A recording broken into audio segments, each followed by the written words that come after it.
damos la bienvenida al doctor Cristian Zamora, concejal del Cantón Cuenca. Se cumplen ya 100 días del gobierno de Guillermo Lasso. El gobierno argumenta que el plan de vacunación 900, esto de los 100 días, debe contabilizarse desde el primer día en el que se puso en vigencia el plan, que serían 6 días después del inicio del gobierno. Pero en todo caso, esto tiene una importancia relativa. Lo importante es que se está avanzando mucho en los planes de vacunación. La situación va llegando ahora sí a una nueva normalidad, aún con restricciones, pero hay mucha más tranquilidad. La ciudad va adquiriendo ya un ritmo mejor en los más diversos tipos de actividades. Y esto ha llevado al Consejo Municipal de Cuenca también a pensar en reformas a la ordenanza que se impuso en abril del año pasado para dar lineamientos a los cuencanos y combatir de mejor forma a la pandemia, la COVID-19. Al momento acabamos de escuchar, se estima que un 77% de la población no de Cuenca, de la provincia de La Suay, ha recibido ya doble vacuna. Damos la bienvenida al doctor Zamora y quisiéramos preguntarle qué tipo de reformas son las que se están pensando para esta ordenanza. Muy buenos días, Gustavo. Un saludo cordial a todos quienes nos escuchan a través de Antena 1. Un buen día para todos. Efectivamente, yo creo que para poder enmarcar lo que quisiera comentar, hay que recurrir a las cifras. Quisiera, además de las que se escuchó por parte del gobernador, indicar las del país en general, que básicamente al corte del día de ayer, el 46.2% de la población tenía ya la segunda dosis y el 10.2%, de acuerdo a los datos oficiales, estaría con primera dosis. Esto nos lleva aproximadamente, Gustavo, a cerca de un 60% que de alguna manera de la población ha recibido ya alguna dosis de la vacuna y en parte muy importante ya con el cuadro completo. Y como conocemos, en Cuenca, en Azuay, creería yo que los datos que se están dando, que son incluso más elevados, que están cerca del 85% y 77%, como hemos escuchado ya con segunda dosis, yo creo que por el orden que siempre ha dado la ciudad y ha tenido y ha hecho gala de aquello. Adicional a eso hay que dar otro dato, estimado Gustavo, cerca del 70%, de acuerdo a los científicos, a quienes conocen de los temas, digamos, de pandemias, es que se alcanza lo que habíamos escuchado o se ha escuchado de varias fuentes, la inmunidad de rebaño, en donde pues se considera ya que buena parte de la población está inmune y esto limita o rompe la cadena de contagios, en este caso de la COVID-19. En ese sentido, también otra noticia positiva es de que aquí en Cuenca, hace pocos días se dio a conocer que en el hospital se cerró ya una de las unidades COVID y que el tema de las UCIs a nivel país, por ejemplo, está en el 48% de ocupación de las unidades de cuidados intensivos, y veíamos fotografías en nuestros hospitales que ya esa zona a veces afortunadamente está sin pacientes. Esto nos lleva a pensar, Gustavo, efectivamente ya en un tema que para fortalecer e impulsar más el tema de la reactivación económica, tienen que comenzarse a liberar ya algunas restricciones que están planteadas en la ordenanza que precisamente rigen en estos momentos dentro del cantón. Ahora, el día de ayer hablábamos con uno de los médicos que ha venido siguiendo y con estadísticas en mano la evolución de la pandemia aquí en la ciudad de Cuenca y en la provincia de La Suay. Hablamos del doctor Bernardo Vega. Él compartía este optimismo que generan estos índices e indicadores, pero advertía de que no se debe caer en un excesivo optimismo y en una falsa seguridad. Entre otras cosas, él, por ejemplo, recomienda continuar con el uso de mascarilla en todo sitio público. En todo caso, esta relajación que se ha evidenciado ya en la ciudad, ¿qué límites debe tener, doctor Zamora, y qué es lo que se debe regular desde un cuerpo legal como es la ordenanza? Yo coincido con el doctor Vega, Gustavo, en el sentido de que los temas de mascarilla, lavado de manos y los temas de distanciamiento social tienen que mantenerse seguramente por algunos meses más hasta que podamos tener índices incluso más positivos de los que ya tenemos al día de hoy, pero existen algunos temas, especialmente de los sectores turísticos, de la industria que está alrededor de los eventos, de las actividades sociales, que tienen restricciones actualmente en la ordenanza, por ejemplo, en los temas turísticos, que es alojamiento, alimentos, transporte turístico, bebidas, etcétera. Por ejemplo, la ordenanza manda una restricción de un aforo del 50% y también que la operación sea entre las 5 de la mañana y las 12 de la noche. Hay peticiones expresas del sector, digamos, de esta industria, de este gremio, en donde se pide relajar o flexibilizar el tema del aforo, ya no un 50%, sino hasta un 75-80%, y también el tema de la actividad de los carros, porque si bien las actividades turísticas están hasta las 12 de la noche, en el tema de la restricción vehicular, en otro artículo de la ordenanza, pues la limita hasta las 23 horas o las 11 de la noche.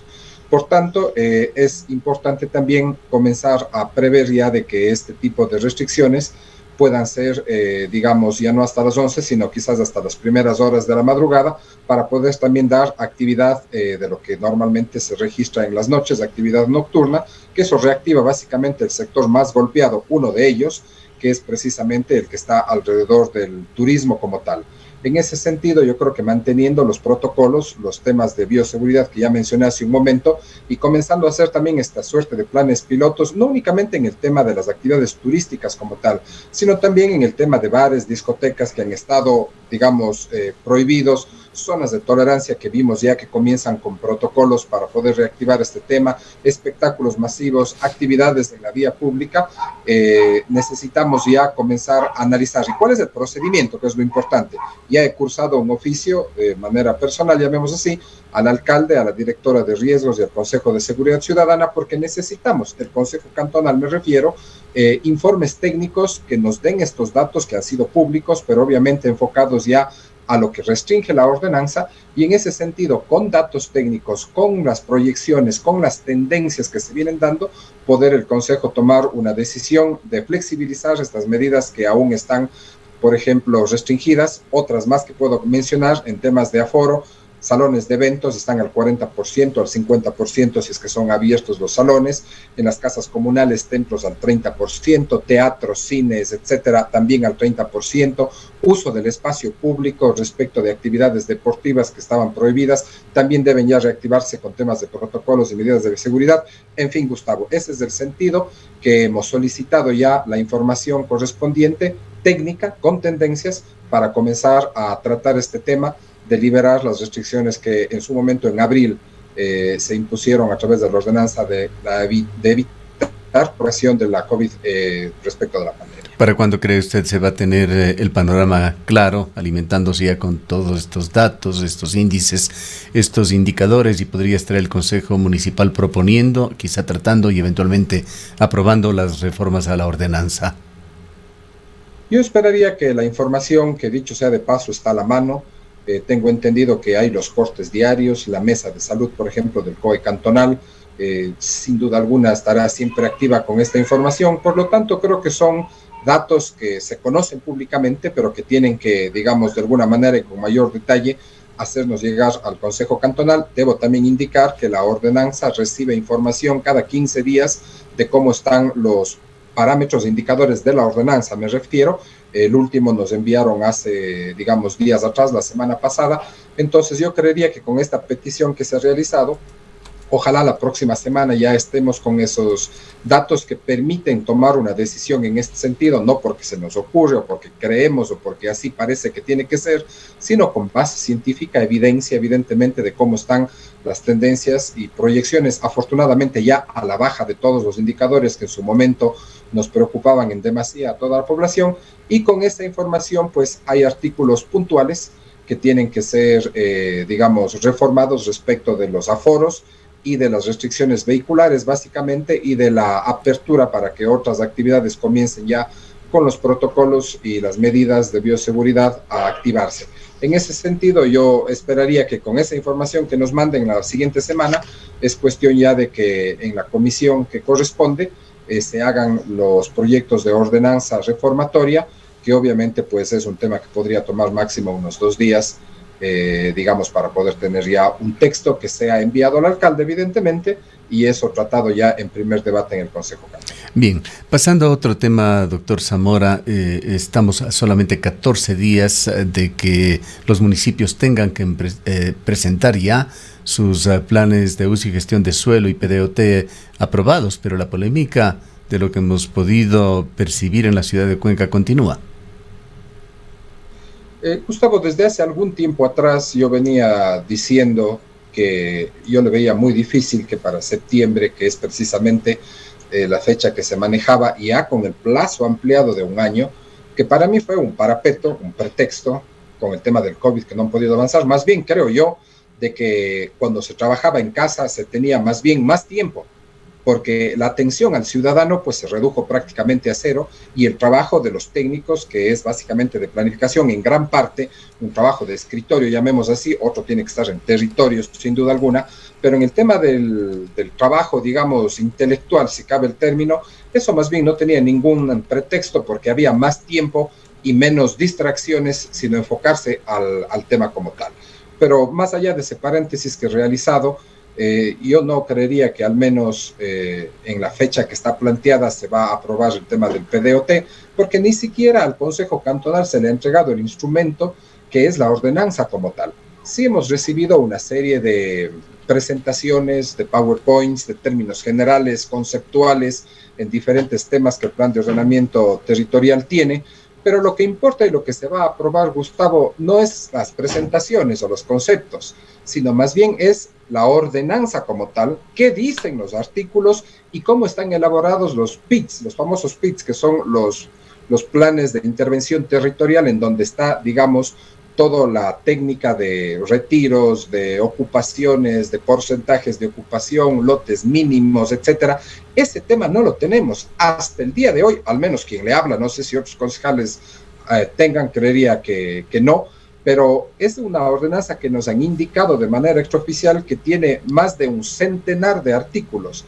Entonces, ese tema para ser revisado, creería yo que al menos los tendrán que mandar con unos 15 días de anticipación, para conocer en primer debate. No vaya a ser que se le ocurra al alcalde, y aprovecho el medio de comunicación para decirlo, no vaya a ser que alguna mente genial, que bastantes hay ahí, se le ocurra coger y convocar con 48 horas de anticipación un documento de cientos de artículos, lo cual obviamente eso ahora, creo que no se va a dar. Doctor Zamora, ¿qué posibilidades hay de que se posterguen los plazos? Alguno de los interlocutores que ha tratado este tema señalaba que hay una solicitud formal hecha a la Procuraduría del Estado. Pues este es un tema de carácter legal. Recordemos que estos PUCs y PDOTs debían haber sido aprobados para el 2020, vinieron todas las complicaciones de la pandemia, esa falta de organización en diversos estamentos del gobierno anterior, y en definitiva fueron dilatándose los plazos, pero esto está previsto dentro de la LOTUS, la Ley Orgánica de Ordenamiento Territorial y Uso y Gestión de Suelo, y no es un asunto discrecional el dilatar los plazos, tiene que ir a través de las instancias procedentes. Entendemos que incluso probablemente el Congreso Nacional, la Asamblea Nacional, tendría que aprobar. Efectivamente, Gustavo, ese es el procedimiento para que legalmente exista un plazo mayor. Ustedes recordarán, y bien lo señaló, la LOTUS previó el plazo inicial, que fue modificado en la en la ley que aprobó la Asamblea Nacional respecto del COVID. En esa ordenanza donde que se hicieron todos los temas económicos, ahí en una disposición transitoria se permitió un año más de plazo. Y hay ya una petición, de lo que conozco, que hizo, me parece que la AME, la Asociación de Municipalidades del Ecuador, solicitando a la Asamblea que pueda prorrogar nuevamente este tema. Y yo creo que esto es un tema de fondo, Gustavo. Los temas de planificación, de estructuración medular del desarrollo de las ciudades, que marcan el ritmo orquestado, armónico de un desarrollo equilibrado que deben de tener las ciudades, es a veces lo que menos le importa a los municipios. Vea usted Cuenca nomás, 20 años casi de no tener una ordenanza integral de planificación. Lo que sí han habido sido planes parciales en ciertos sectores de la ciudad, pero no ha habido una ordenanza como la que ahora se está previendo, integral del desarrollo con visión de futuro hacia dónde va el cantón. Y ahí están ya las consecuencias en los sectores rurales de cómo vamos viendo el crecimiento desorganizado, no controlado, y las afecciones y problemas que van a traer a un futuro en anchos de vía, en capacidad vial, en temas de de espacios para equipamientos de diferente índole que van requiriendo las ciudades satélites que se van conformando alrededor de la cuenca urbana, ya en las zonas rurales que están conurbadas a la ciudad de Cuenca, en fin. Entonces, esto es un tema que todo el mundo habla, pero que las administraciones, esto es un tema de la administración municipal. Claro, aquí tiene que ver sobre todo una planificación estratégica de la ciudad, esa visión de la ciudad al mediano, al largo plazo. Sin duda alguna, esa es la parte fundamental, es la columna vertebral, es la médula del desarrollo de las ciudades, pero vea usted la importancia que le han dado los alcaldes hasta este momento de este tema. Se decía que hace un año se iba a tener ya esta herramienta de planificación. Esto es un tema que a veces dicen, ¿y ustedes concejales por qué no lo hacen? Y esto es un tema que el Consejo Cantonal aprueba. El Consejo Cantonal no tiene los recursos ni los medios, los concejales me refiero, para contratar a nadie, porque esto es un tema técnico. Para culminar con algo práctico, doctor Zamora, ¿qué debería hacerse a estas alturas, en este punto? Bueno, lo que tiene que hacerse, y lo hemos hecho varios concejales, no únicamente quien le habla, es pedir a la administración municipal, en nuestro caso de Cuenca, en los otros cantones, pues obviamente de los otros, que se priorice y se ponga todo el contingente humano para poder terminar este tema del esqueleto de la herramienta de planificación para poder ser puesta a consideración del Consejo Cantonal, que es el ente que a la final aprueba la planificación de los cantones. ¿Cuál es la solución inmediata? Obviamente, en lo que corresponde, personal dedicado a tiempo completo, y si es que es suficiente más, pues eso tiene que priorizarse, no la contratación, por ejemplo, de casi 15 personas en gobernabilidad, que es para hacer la precampaña del alcalde. Si el alcalde no debería estar contratando a esas personas que están ahí arriba sentadas en el 5º piso del municipio para que se vayan y se den una vuelta que están haciendo campaña. Eso no es lo importante, pues lo importante es los temas medulares de la ciudad. Ahí contraten 15 personas nuevas, en la planificación, en los planes de desarrollo, en los PUGs, en los planes de uso y gestión de suelo. Ahí tienen que gastar los recursos y no en los temas para estar yendo con temas obviamente políticos, porque las cosas hay que decirlas como son, y que en eso sí se han dispuesto y se han dado la orden para contratar personal y no más bien fortalecer al equipo de las cosas medulares del desarrollo de la ciudad. Bien. Gracias por habernos atendido, doctor Zamora. Muchas gracias y buenos días. Doctor Cristian Zamora es concejal del Cantón Cuenca. Son las 8:37. Cuenca, año 2050. Cuando la contaminación y la escasez de agua son problemas en todo el mundo, en Cuenca, Ecuador, todavía se vive tan bien como hace 30 años. Esto gracias a que los cuencanos tomaron decisiones correctas, como la construcción del proyecto hidroeléctrico Soldados Yanuncay, que ha generado 22 megavatios de energía limpia, reguló el caudal del río Yanuncay y garantizó el agua potable para Cuenca y agua de riego para San Joaquín y Baños. Aunque esto parezca ficción, es nuestro compromiso con Cuenca Bicentenaria, el Ecaustro. Juntos generamos agua y energía para la vida.